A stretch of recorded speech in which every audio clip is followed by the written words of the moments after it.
وسلم على خاتم الرسل وخاتم الأنبياء وعلى آله وصحبه الأصفياء والأتقياء والأنقياء. أما بعد فأعوذ بالله من الشيطان الرجيم. بسم الله الرحمن الرحيم. إن الذين قالوا ربنا الله ثم استقاموا تتنزل عليهم الملائكة ألا تخافوا ولا تحزنوا وابشروا بالجنة التي كنتم توعدون. نحن أولياؤكم في الحياة الدنيا وفي الآخرة ولكم فيها ما تشتهي أنفسكم ولكم فيها ما تدعون نزلا من غفور رحيم. صدق الله العظيم.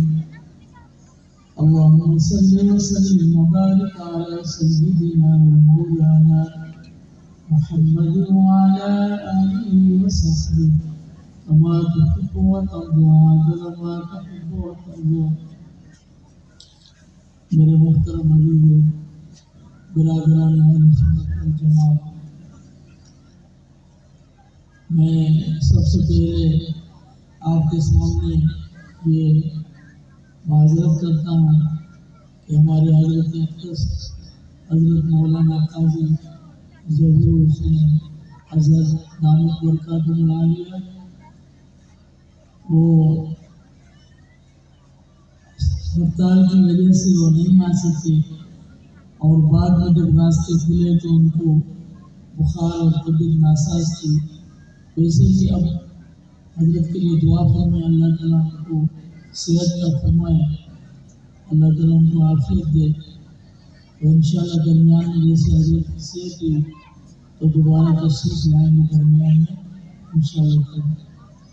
اور میں اس کے بعد حضرات علماء کرام اور جتنے بھی باہر سے آئے ہوئے مہمان اور اس گاؤں کے معزز اور ہمارے تمام ساتھی اور احباب اور گاؤں والوں کا شکریہ ادا کرتا ہوں. انہوں نے بڑے پیار محبت کے ساتھ مہمانوں کا ادب و احترام کیا اور ان سے اچھا برتاؤ اور سلوک کیا اور ان نے تعاون کیا ہے. میں ان کا سب کا اور آپ مہمانوں کا میں شکریہ ادا کرتا ہوں. اللہ تعالیٰ آپ کو دونوں جہانوں کی بھلائیاں اور خیر نصیب فرمائے. میرے محترم، میں مختصر کیونکہ حضرت مولانا قاضی مفتی اللہ صاحب ان کا بیان ہے اور ساتھی سارے انتظار میں ہیں، تو میں مختصر اس آیت کا خلاصہ بیان کرتا ہوں. اللہ جل شان فرماتے ہیں، بے شک وہ لوگ جنہوں نے کہا کہ ہمارا رب اللہ ہے تم مستقاموا، پھر اس پر ڈٹ گئے، تتنزل علیہم الملائکہ، اللہ کی رحمت کے موت کے فرشتے جب ان پر آتے ہیں تو وہ ان کو یہ کہتے ہیں کہ خوف اور غم مت کرو اور خوش ہو جاؤ اس جنت کے ساتھ جس کا تمہارے ساتھ وعدہ کیا گیا ہے. یہ آیت کا ترجمہ ہے. جنہوں نے کہا کہ ہمارا رب اللہ ہے، تو ہم سب کہتے ہیں کہ ہمارا رب اللہ ہے یا کوئی اور کوئی بات کرتا ہے؟ ہم سارے کہتے ہیں کہ ہمارا رب اللہ ہے. تو اس کا خلاصہ کیا ہے؟ اس کا مقصد یہ ہے کہ جب ہم نے کلمہ توحید پڑھا، اللہ کی وحدانیت کو تسلیم کیا، تو اس نسبت کی ہم نے قدر کی اور اس کو برقرار رکھا. ثم استقاموا، اس استقامت کا مطلب یہ ہے کہ اس نسبت کو ہم نے ہمیشہ برقرار رکھا. وہی انبیاء کرام علیہ السلام جتنے بھی آئے، اعبدوا اللہ ما لکم من الہ غیرہ، اعبدوا اللہ ما لکم من الہ غیرہ، وہ اللہ کی توحید کے کلمے کو بلند کرنے کے لیے دنیا میں تشریف لائے اور توحید کی عظمت کے لیے آیا، اللہ کے ساتھ تعلق جوڑنے کے لیے آیا، اور جتنے بھی بت تھے ان بتوں سے برات کا اعلان کیا، اور تمام انبیاء کے کلمے میں وحدت یہی ہے کہ لا الہ الا اللہ، اللہ کے سوا کوئی معبود نہیں ہے۔ بس فرق صرف اتنا ہے کہ انبیاء کرام علیہ السلام اور انبیاء نے جن کو براہ راست دعوت دی، جس طرح ہمارے نبی کریم علیہ السلام حضور رحمت اللہ علیہ صلی اللہ علیہ وسلم براہ راست ان کو دعوت دی، صحابہ کرام رضی اللہ عنہ انہوں نے اس کلمے کی حقیقت کو سمجھا اور لا سے ایسی ضرب لگائی کہ اپنے وجود سے لے کر ساری کائنات کے بتوں کو انہوں نے پاش کر دیا۔ ان کے کلمے میں ضرب تھی، لیکن ہمارے کلمے میں یہ ضرب نہیں ہے۔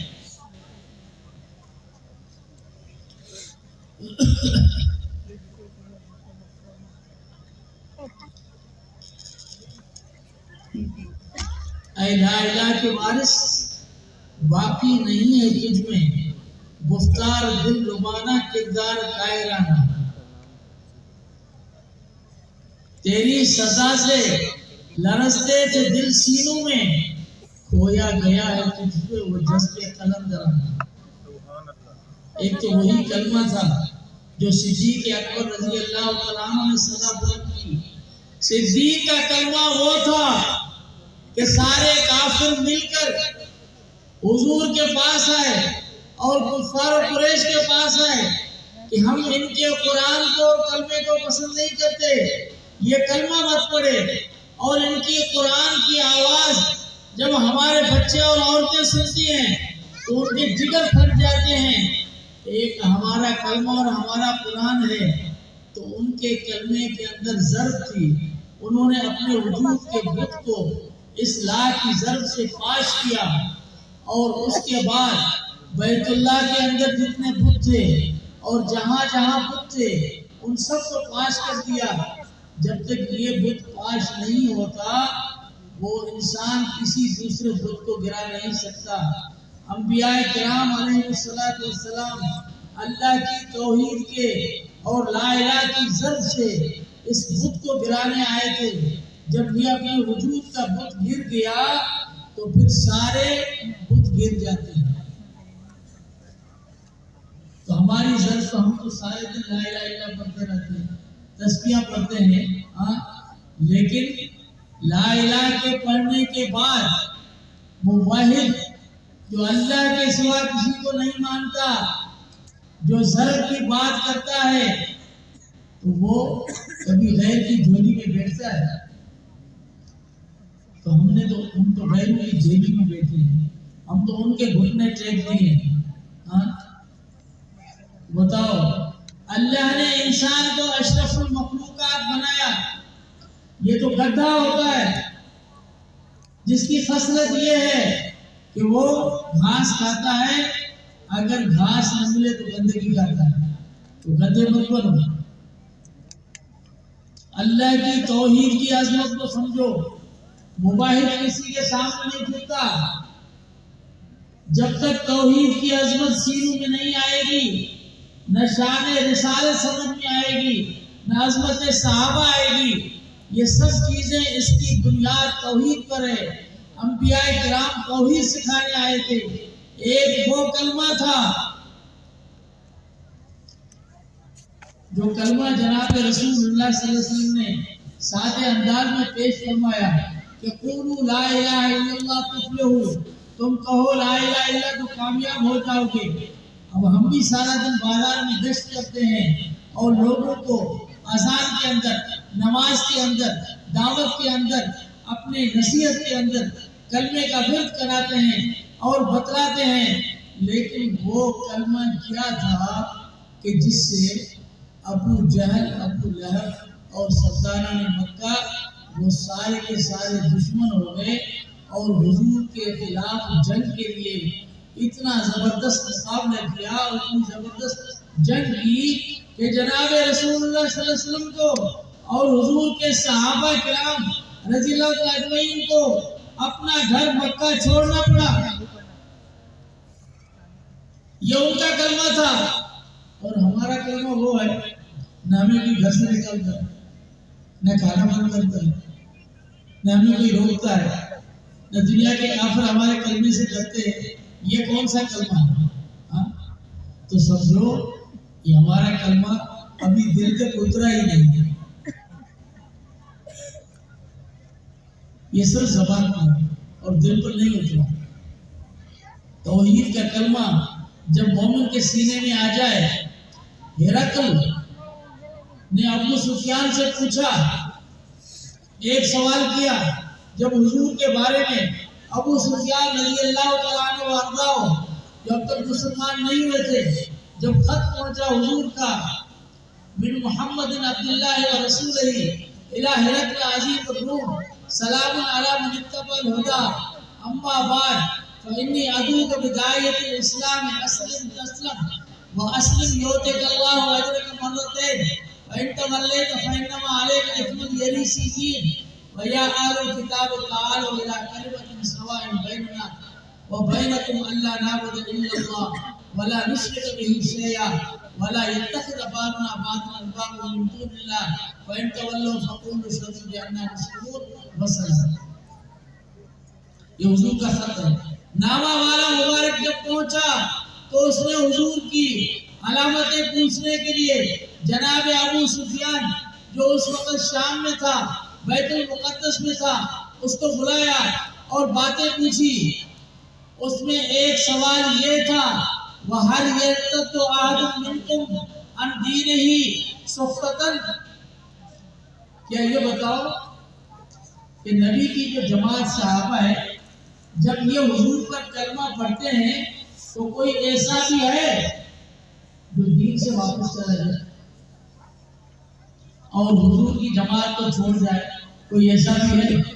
تو ابو سفیان اس وقت ابھی مسلمان نہیں ہوتا، اس نے کیا فرمایا کہ لا، یہ کبھی ہو نہیں سکتا۔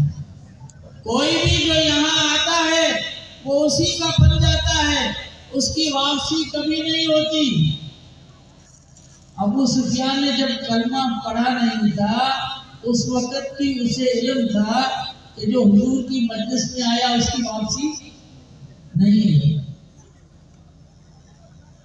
آج ہمارے ساتھی فیس بک میں دین سیکھتے ہیں اور ان کو سنتے ہیں جو جناب صدیق اکبر کے ایمان کے بارے میں بولتے ہیں، جو صحابہ کرام کے ایمان کو چھیڑتے ہیں۔ ہمیں کوئی حق نہیں پہنچتا کہ جن کو قرآن نے معیاری قرار دیا، جن کو قرآن نے مثالی قرار دیا، ہم ان کے ایمان پر بحث کریں۔ جن کے ایمان کو اللہ نے قسمتی قرار دیا ان کے ایمان کو ہم چیک کریں، ہم نہیں چیک کر سکتے۔ اگر صحابہ ہیں تو وہ ہمارے ایمان کی ڈگری کو چیک کر سکتے ہیں، لیکن ہم صحابہ کے ایمان کو چیک نہیں کر سکتے۔ ابو سفیان نے کلمہ نہیں پڑھا تھا اور اس نے کہا نہیں، جو نبی کی مجلس میں آتا ہے اس کی واپسی کبھی نہیں ہوتی، وہ ناراض ہوتا نہیں ہے، جو حضور کا ہوا ہو کر رہ گیا۔ تو پھر جواب میں اس نے کیا کہا کہ میں نے آپ سے یہ سوال اس لیے کیا ہے کہ یہ علامت ہے ایمان کی، وَكَذَلِكَ الْإِيمَانُ إِذَا تُخَالِطُ بَشَاشَتُهُ الْقُلُوبُ، جب ایمان کی تازگی وہ دل میں اتر جاتی ہے تو اس کی واپسی نہیں ہوتی۔ تو ہم روزانہ واپس ہو جاتے ہیں۔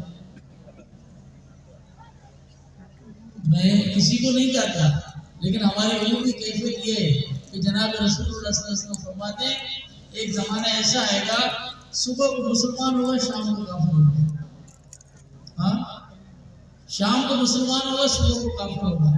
تو ہمارے ایمان کی یہ کیفیت بھی ہے بھائی، ایمان جب وجود میں اندر آتا ہے، کفار کی گواہی ہے کہ اس کی واپسی نہیں ہوتی، تو ہم روزانہ اپنے پیترے بدلتے ہیں تو اس کا مقصد ہے کہ ایمان کی کمی ہے۔